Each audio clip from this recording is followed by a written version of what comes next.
राहुल, हाँ मेरी वीडियो बना एक चीज़ की। अच्छा चलो। सुन, मेरे तर्ज़ो तरन्नुम का अंदाज कहाँ से लाओगे? नगमा तो चुरा लोगे मेरे, लेकिन तुम वो आवाज़ कहाँ से लाओगे? लोग वक्त तो माइक यूज़ करते हैं, इको लाते हैं, लोग वक्त इको लगा कर माइक यूज़ करते हैं, मगर हम अपने मुंह से माइक बनाते हैं, इको लगाते हैं। जो माइक होता है हुरन ऐसे लगाते हैं करके, हेलो हेलो हेलो हेलो ऐसा करता है, मगर हम तुम्हें दिखाते हैं अपने मुंह से। सुनो, समाप्त फरमा ले एक नाथ दो शेर।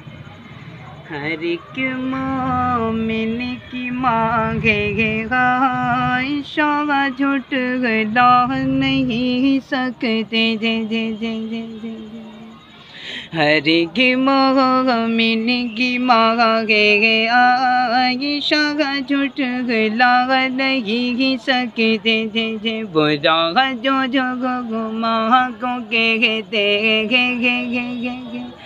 बुरा जो मांगो कहते वो जन्नत पा नहीं सकते, जिन्हें बुग़्ज़ वो बके जो जो जो गुमर उस मानो है दर से, जिन्हें बुग़्ज़ वो बके जो गुमर उस मानो है दर से, हज़ारा भी चले तूफ़ान,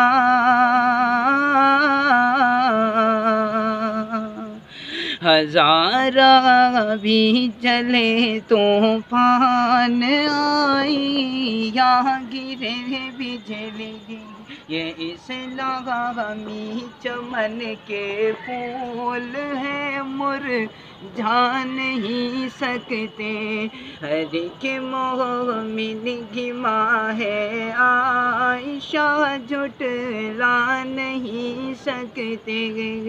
शेर समाप्त फरमा लें। अगर मैं मदीने में पैदा हुआ होता तो क्या होता? मदीने की गली में पना होता तो क्या होता? अरे मजनू हुआ बदनाम, तू लैला को दिल देकर मेरे प्यारे नबी को दिल दिया होता तो क्या होता? भाई आगे भी शेयर करें, आगे भी लाइक, मतलब लोगों को हर ज़रूर आगे से आगे तक पहुँचाया। मैं आपके लिए दुआ करूँगा, आप मेरे लिए दुआ करना। ठीक है, अस्सलामु अलैकुम व रहमतुल्लाहि व बरकातहू।